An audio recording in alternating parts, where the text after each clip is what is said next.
सभी श्रोता भाई बहन,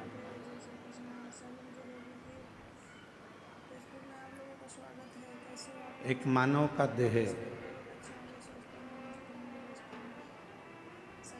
और उस मानव के देह में भगवान शिव की अविरल भक्ति।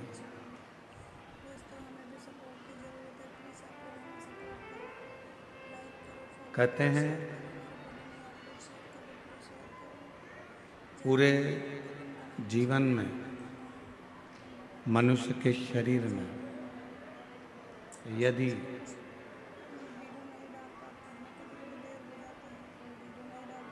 एक मिनट का भी शिव नाम हमारी जिह्वा पर आ जाता है तो हमारा संपूर्ण जन्म जो हमने मानव देह का लिया वो पूरा कृतार्थ मन। केवल एक मानव जो पैसे वाले को ढूंढता है, बाकी का ना कोई पशु, ना पक्षी, ना जानवर, ना कोई जीव, ना कोई जलचर, ना कोई थलचर, कोई ऐसा नहीं है जो पैसे वाले को ढूंढता हो। पशु भी ढूंढेगा तो प्यार करने वाले को ढूंढेगा, पक्षी भी ढूंढेगा तो प्यार करने वाले को ढूंढेगा, जानवर भी अगर ढूंढेगा तो प्यार करने वाले को। जानवर पशु पक्षी कभी पैसे वाले को नहीं ढूंढता। जानवर पशु पक्षी ये सब प्यार करने वाले को ढूंढते हैं कि हमें स्नेह कौन करे।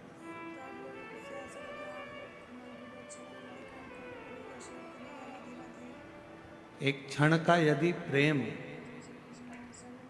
किसी पशु को, किसी पक्षी को, किसी जानवर को मिल जाता है तो वो आपसे दूर नहीं जाता और आपके पास आता है।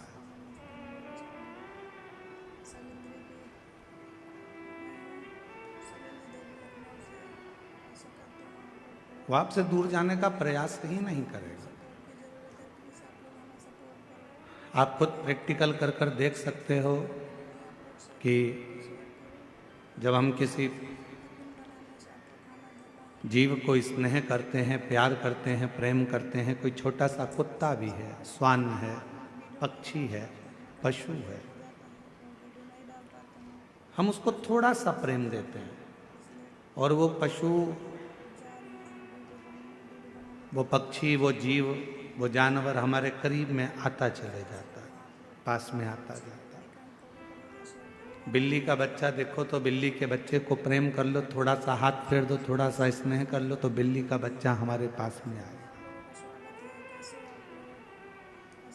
फिर वो हमको ढूंढता रहेगा। श्वान को देखो, कुत्ता को, तो कुत्ता को भी आप थोड़ा सा प्यार कर लीजिए, वो श्वान, वो कुत्ता भी हमारे पास में आता जाए। क्या चाहिए इनको? केवल प्रेम, केवल प्यार, केवल स्नेह, केवल तुम्हारा समर्पण, केवल तुम्हारा स्नेह उस जीव को चाहिए, उस पशु को चाहिए, उस पक्षी को चाहिए, केवल प्रेम।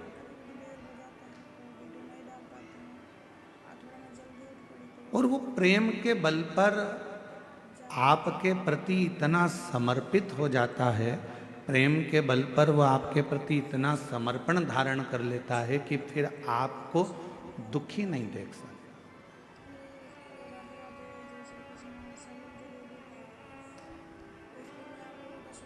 मनुष्य धन के पीछे भाग रहा है, मनुष्य पैसे वाले को ढूंढ रहा है और पशु पक्षी जीव जंतु प्यार को ढूंढ रहे हैं। शिव महापुराण की कथा कहती है, भगवान देवादिदेव महादेव का चरित्र कहता है, यदि इस पूरे संसार सागर में, पूरे संसार सागर में यदि प्रेम के बल पर अगर प्रेम मिल रहा है तो समझ लेना कि तुम जिंदगी के सबसे ज्यादा किस्मत वाले व्यक्ति हो जिसको प्रेम के बदले में प्रेम मिल रहा है। आज के जमाने में लोगों ने पैसे से प्रेम को तोल लिया।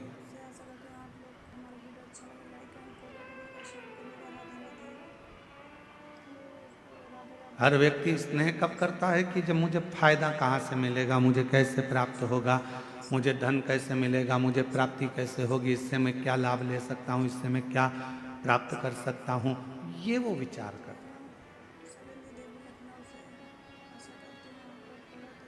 पर मैंने तेरे ही भरोसे बाबा, तेरे ही भरोसे हवा बिच उड़ती जावांगी बाबा, डोर हत्तो छड़ी नाम कटी जावांगी। भोले मैं तेरी पतंग, शंभू मैं तेरी पतंग। शिव पुराण की कथा कर रही है, भगवान शंकर का चरित्र कर रहा है कि शिव जी का ना कोई दुश्मन है, भगवान शंकर का ना कोई द्रोही है, शंकर भगवान का ना कोई दुश्मन, ना कोई द्रोही, ना कोई घात करने वाला, ना कोई परेशान करने वाला, शंकर के सब प्रेम है। इंद्र के दुश्मन कोटि देवता में केवल एक देवता ऐसे हैं, वो देव अधिदेव महादेव ऐसे हैं जो पशु से भी प्रेम करते हैं, पक्षी से भी प्रेम करते हैं, जीव जंतु से भी प्रेम करते हैं, भूतों से भी प्रेम करते हैं, प्रेतों से भी प्रेम करते हैं। और चाहे वो डाकनी हो, पिशाचनी हो, भूत हो, चुड़ैल हो, कोई भी हो, मेरे शिव को मतलब नहीं है कि ये क्या है।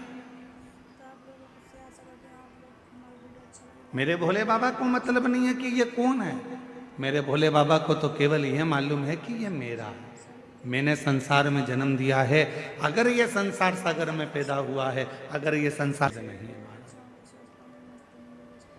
ये मेरा अपना है और मैं इसका, इसमें कोई भेद नहीं। शिव पुराण कह रही है, भगवान शंकर का चरित्र करा है, ऐसा कोई देवता नहीं जो सर्प को भी श्रृंगार बना ले, ऐसा कोई देवता नहीं जो राख को भी, भस्म को भी अपना श्रृंगार बनाकर अपने शरीर पर धारण कर ले।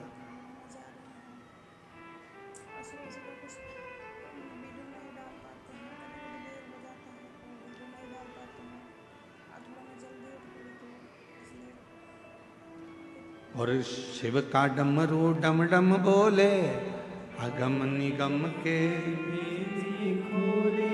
शिव का डमरू डम डम बोले, अगम निगम के भेद खोले। ऐसा डमरू बजाने वाला कोई नहीं, ऐसा डमरू बजाने वाला कोई नहीं, मेरे बाबा से निराला यहाँ कोई नहीं, भोले बाबा से निराला यहाँ कोई नहीं। इस संसार सागर में भगवान शंकर से निराला दुनिया में कोई नहीं हो सकता। एक पक्षी है, दौड़कर आ जाए शिव की शरण में, शिव उसको स्वीकार कर लेते हैं। एक पशु है, शंकर की शरण में आ गया, शिव ने स्वीकार कर लिया। एक जीव है, शिव के शरण में आ गया, शिव ने स्वीकार कर लिया। कौन है जिसको बाबा ने नहीं दिया?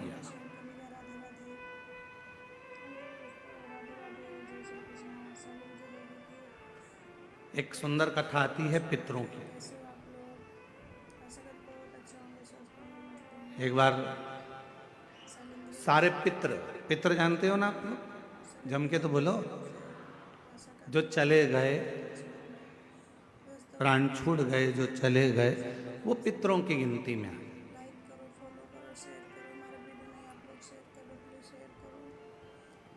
गर्भ में अगर कोई बच्चा मर गया, गर्भ से बाहर निकलकर मर गया, तो वो आहूतों की गिनती में आ गया, जो कुंवारी अवस्था में मर गया। वो कुंवारा चले गया, आहूत हो गया, कुंवारी अवस्था में चले गए। तो पितर, आहूत, ये सब भगवान देवाधिदेव महादेव के पास आ गए और भगवान शिव जी के पास आकर खड़े हो गए शास्त्र कहता है कि 1000 वर्ष निकल गया, पितर और आहूत भगवान शंकर की सम्मुख में खड़े होकर केवल दर्शन करते रहे। उन्होंने ना कोई मंत्र जपा, ना कोई साधना करी, ना कोई व्रत करा, ना कोई उपवास करा, केवल शिव को एक टकी निहारते रहे, केवल बाबा का दर्शन करते रहे, केवल दर्शन।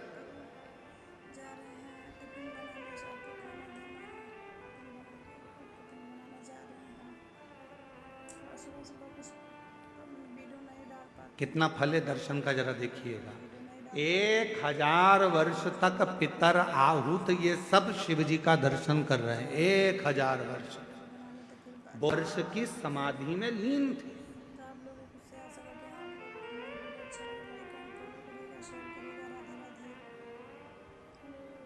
और बाबा देवादिदेव महादेव जब 1000 वर्ष की समाधि में लीन थे, नेत्र खुले नहीं थे। आज बाबा ने 1000 वर्ष की समाधि से अपने नेत्र को खोला, और 1000 वर्ष के समाधि पर जैसे ही बाबा के नेत्र खुले तो सबसे पहले पितर और आहूत पर भगवान की दृष्टि गई। भोलेनाथ जी का निगाह गया। बाबा ने देखा,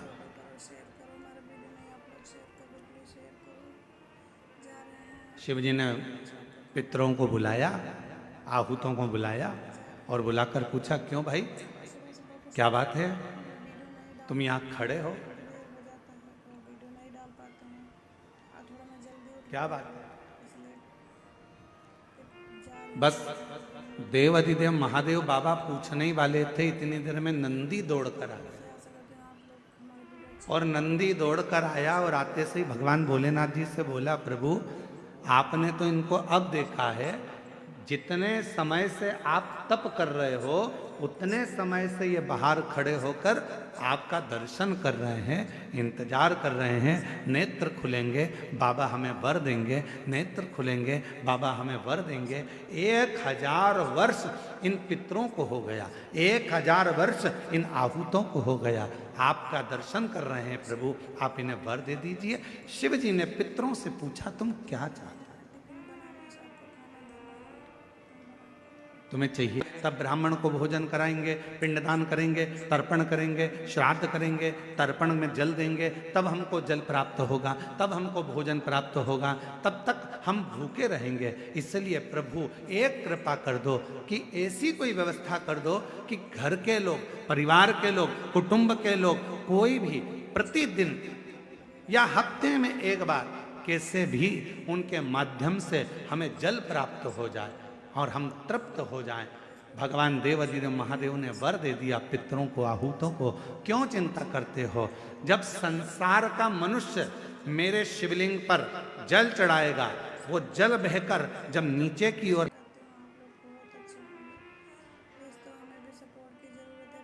अब कई लोग कहते हैं गुरुजी हमारे यहाँ पितृदोष हो गए,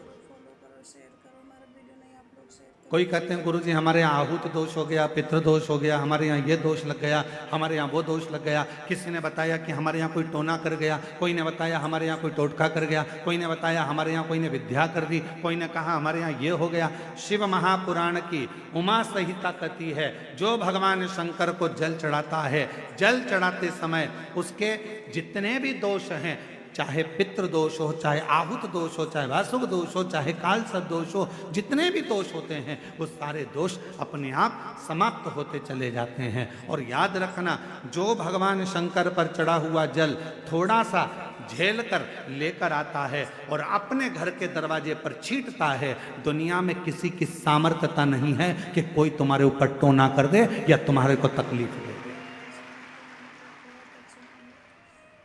किसी की सामर्थ्यता नहीं।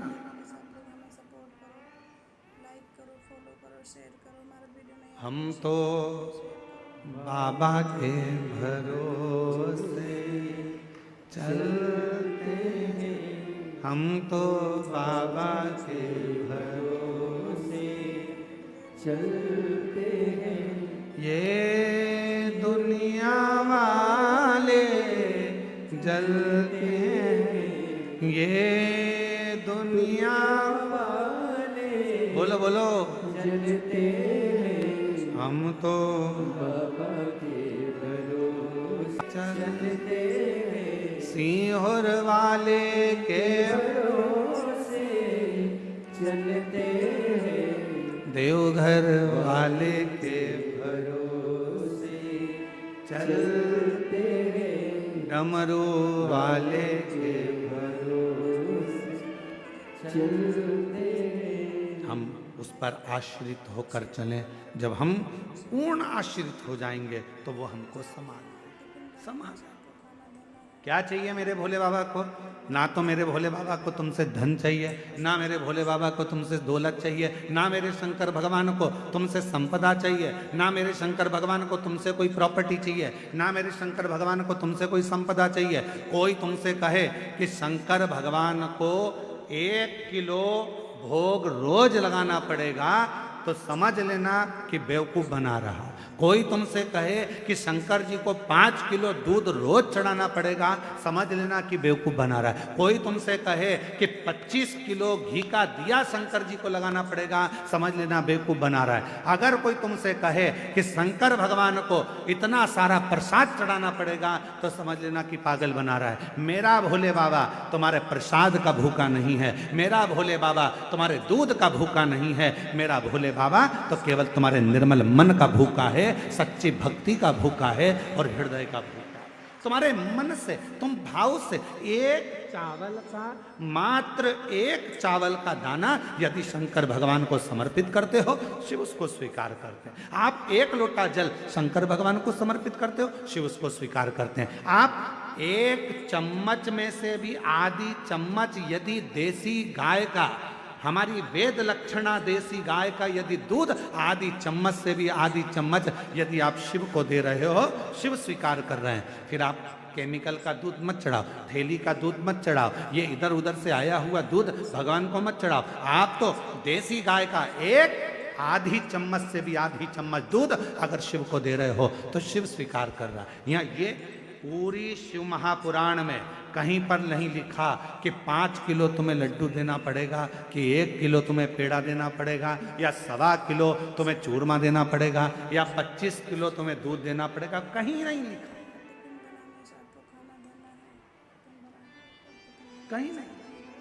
और आपको हमारी बात पर भरोसा जरूरी नहीं है कि सीहोर वाला महाराज बोल रहा है तो अपन इनकी बात पे भरोसा कर ले। आप तो गीता प्रेस गोरखपुर की शिव पुराण को लेकर आओ तो कि 25 किलो की, 1.5 किलो की, 2 किलो भगवान को भोग लगाना पड़ेगा। ना ना ना, जो जैसी भावना लाया वो वैसा ही फल पाया, जो जैसी भावना लाया वो वैसा ही फल पाया, नहीं खाली उसे लौटाया वो मन ही मन हर्षाया, और कर दिया माला माल काशी वाले लुटा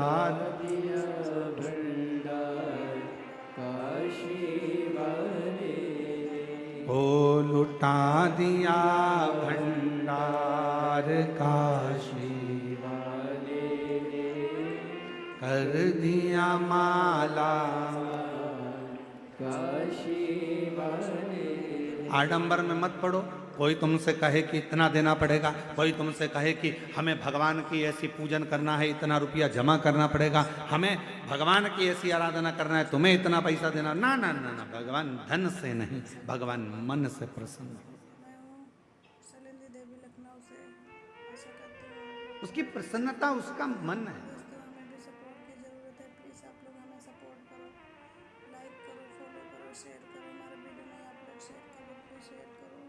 शिवरात्रि का प्रसंग ध्यान से सुनना जरा। शिव महापुराण में शिवरात्रि के प्रसंग का वर्णन है।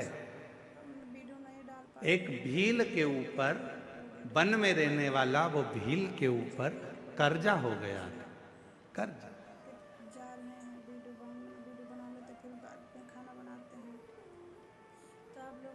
पैसे चुक नहीं रहे थे। सेठ जी को गुस्सा आ गया, अपने आदमियों को भेजा और उस भील को पकड़ के घर में लेके आए और एक टूटा हुआ शिव का मंदिर था, उस मंदिर में उसको ले गए और उसको बांध दिया, मंदिर में ले जाकर बांध दिया। जब तक तू हमारा कर्जा नहीं चुकाएगा तब तक हम तेरे को यहाँ से छोड़ने वाले नहीं। भील रोने लगा, सेठ जी मत मेरे को बांधो, मैं हाथ जोड़ता हूँ सेठ जी, मैं आपका पूरा कर्जा चुका दूंगा। सेठ जी मैं आपके पाँव पड़ता हूँ, मुझे छोड़ दो।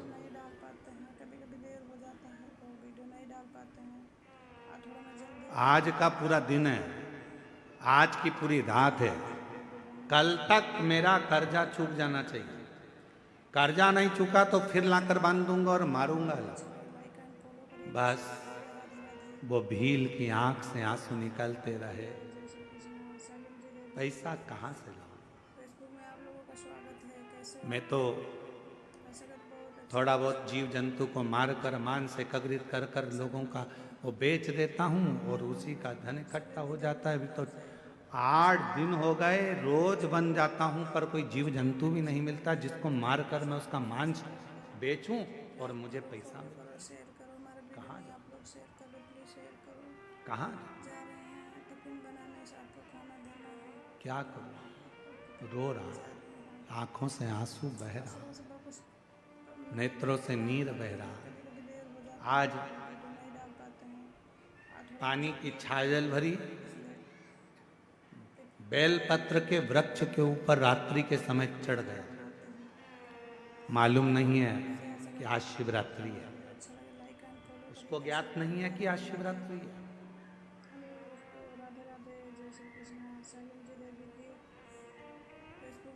आज के लोग सनातन धर्म को छोड़कर दूसरे धर्म में जा रहे हैं। क्यों?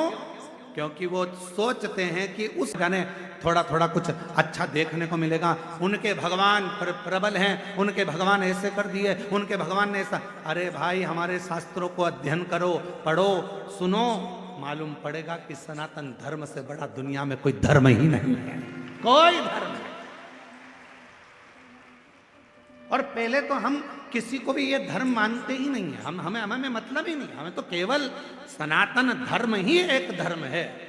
बाकी का जितने भी तुमको नजर आते हैं दूसरे ये धर्म नहीं है, ये तो एक पंथ बना दिया है। नहीं, ये धर्म की गिनती में नहीं आते, इनको हम सनातन धर्म के अंतर लेते ही नहीं, हम इनको धर्म मानते ही नहीं।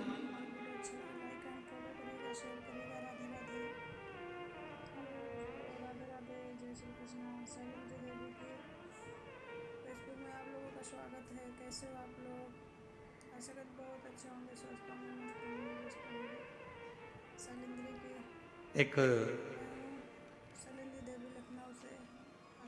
व्यक्ति ने देवघर में एक प्रश्न किया, क्यों गुरुजी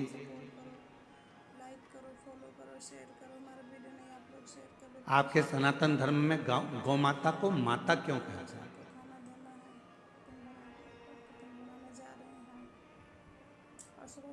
गाय को माता क्यों कहते हैं?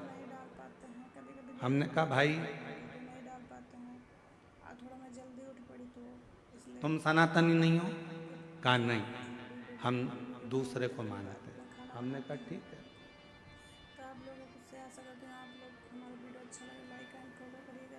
कभी हमारे सनातन धर्म में 7 माताओं को माता शब्द से संबोधित किया गया। पहले नंबर पर जो जन्म देती है वो भी हमारी, जम के बोलो, माता। जिसने हमको जन्म दिया वो माता। दूसरे नंबर पर जो गुरु होते हैं और गुरु की जो धर्म पत्नी होती है, हमारे शास्त्रों में उनको भी जम के बोलो माता कहा।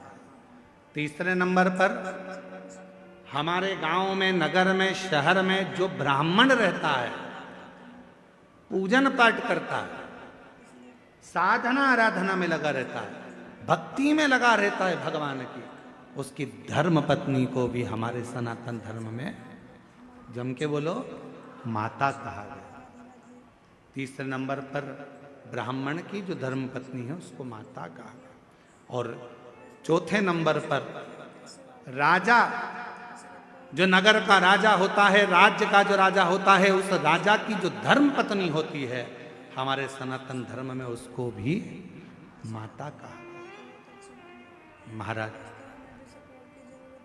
5वें नंबर पर हमारे यहाँ जिस गौ माता ने अपने बच्चे के लिए दूध अपने थन में रखा और वो जगत का कल्याण कर रही है, उस दूध को वो अपने बच्चों के साथ साथ संसार के लोगों को भी पिलाकर उनको संतुष्ट कर रही है।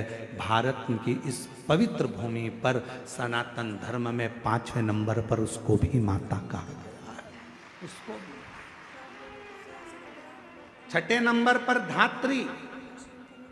कभी कभी किसी माता के बच्चे को जन्म देने के बाद दूध नहीं आता। कभी कभी किसी माता को बच्चे को जन्म दिया माता ने और उसको दूध नहीं आता, तो वो क्या कहती है, मेरा बच्चा भूखा मर जाएगा, कोई इसको दूध पिला दो। और वो बच्चे को कोई दाई हो, कोई सेविका हो, कोई हो, और वो उस बच्चे को दूध पिलाती है। तो हमारे यहाँ शास्त्र में उस धात्री को भी माता कहा गया है। उस धात्री को भी माता। 6ठे नंबर धात्री को भी मां कहा। और हमारे साथ किया गया, जो हमेशा देती रहती है, तुमसे कुछ लेती नहीं, कुछ नहीं।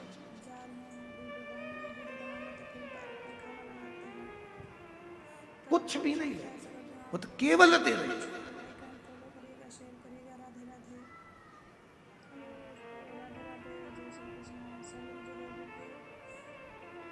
उसका काम है केवल देना ही देना। क्या देती है गौ माता? आपसे दरवाजे पर खड़े होकर मात्र एक रोटी की चाह करती है गौ माता। दरवाजे पर आकर गौ माता कब खड़ी होती है? शिव महापुराण की कथा कहती है, यदि तुम्हारे घर के दरवाजे पर मुख कर कर गाय तुम्हारे घर की ओर देखती है, गौ माता तुम्हारे घर की ओर मुख कर कर जब खड़ी होती है और उसकी श्वास जब तुम्हारे घर के अंदर जाती है, तुम अंदर जाकर एक रोटी लाकर उसको देते हो, उतनी देर में वो खड़ी खड़ी अपनी श्वास को तुम्हारे घर के अंदर छोड़ती है। अर्थात तुम्हारे यहाँ कोई बहुत बड़ा दुख आने वाला था, तो वो गौ माता अपनी श्वास से अंदर शिव की स्तुति करती है। श्वास को छोड़कर जो दुख आने वाला है उसको निगल लेती है और वो गौ माता एक रोटी लेकर तुम्हारे दरवाजे से चली जाती है। चलिए, आज कितना माता को बचाने के लिए, गौ माता की सुरक्षा के लिए प्रयास कर रहे हैं। क्यों बचाना चाहते हैं? उनको बचाने का केवल एक कारण है कि जो गौ माता जगत में आकर जिसके अंतर्गत 33 कोटि देवता विराजमान होते हैं, वो गौ माता हमारे घर के सारे दुख को हर लेती है, सारे सुख प्रदान करती है। तो हमारे यहाँ शिव महापुराण की कथा कहती है, 7 माता हैं। जो जन्म देने वाली है वो भी माता है, गुरु की जो पत्नी है वो भी माता है, ब्राह्मण की जो पत्नी है वो भी माता है, राजा की जो पत्नी है वो भी माता है। गौ माता को माता कहते ही हैं। और धात्री जो दूध पिलाई है वो भी माता है। और यहाँ शास्त्र कहता है, जो पृथ्वी हमेशा देती ही रहती है, जो वसुंधरा हमें प्रदान करती रहती है, वो भी माता, वो भी। हम इनका ऋण कभी नहीं चुका सकते, हम इनका ऋण नहीं चुका सकते।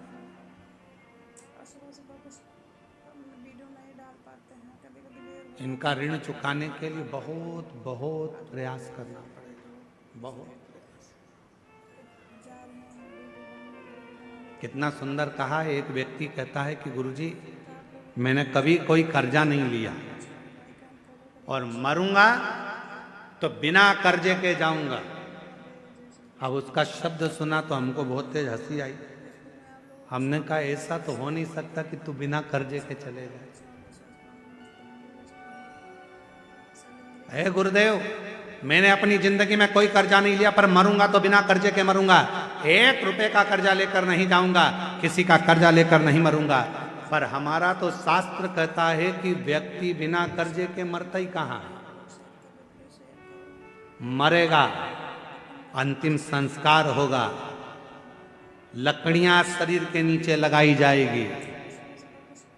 तो इस वसुंधरा का ऋण, इस वन का ऋण, इन वृक्षों का ऋण, इस पृथ्वी का ऋण तेरे माथे पर रह जाएगा। इसलिए निवेदन है, ये मत कहना कि कर्जा लेकर नहीं मरूंगा। कर्जा चुकाना है, मरने से पहले कर्जा चुकाओ। और एक प्रयास जरूर करो कि मरने से पहले एक पेड़ जरूर लगा कर जाओ, एक वृक्ष लगा कर जाओ, तो तुम कर्जे में नहीं रहोगे। है विठले सेवा समिति और आप और हम सब मिलकर उसको ग्रीन शिवरात्रि मना रहे हैं। कौन सी शिवरात्रि है? ग्रीन शिवरात्रि, हरित शिवरात्रि। ग्रीन शिवरात्रि का मतलब यह है कि शिवरात्रि के दिन पूरे दुनिया में जितने भी शिव भक्त हैं, भगवान शंकर के उपासक हैं, 2026 में फरवरी महीने में 3 दिन तक शिवरात्रि के 2 दिन पहले से एक छोटे से बेल वृक्ष की, बेल के पौधे की, बेलपत्री के पौधे की पूजन करो। शंकर जी के मंदिर में उसकी आराधना, अपने घर के अंदर उसकी आराधना करो। और शिवरात्रि के दिन एक साथ पूरी दुनिया में, पूरी पृथ्वी पर करोड़ों लोग एक साथ बेलपत्री का पौधा जहां तुमको मौका मिल जाए वहां लगाना और रोज प्रतिदिन उसमें जल चढ़ाना, जिससे वो पौधा बड़ा होगा। अपन मर भी जाएंगे तो अपने हाथ का लगा हुआ वो पौधा पेड़ बनेगा और उसकी बेलपत्र शिव जी को चढ़ती रहेगी और अपना आनंद पाते। इसलिए उसको ग्रीन शिवरात्रि का, एक ग्रीन शिवरात्रि का ये अवसर 2026 में जो फरवरी के महीने में महाशिवरात्रि आ रही है, उसको संपूर्ण दुनिया, संपूर्ण विश्व उस शिवरात्रि को ग्रीन शिवरात्रि के रूप में लगाओ। एक एक पौधा भगवान शंकर के नाम का बेलपत्र के पौधे का स्मरण करो, लगाओ।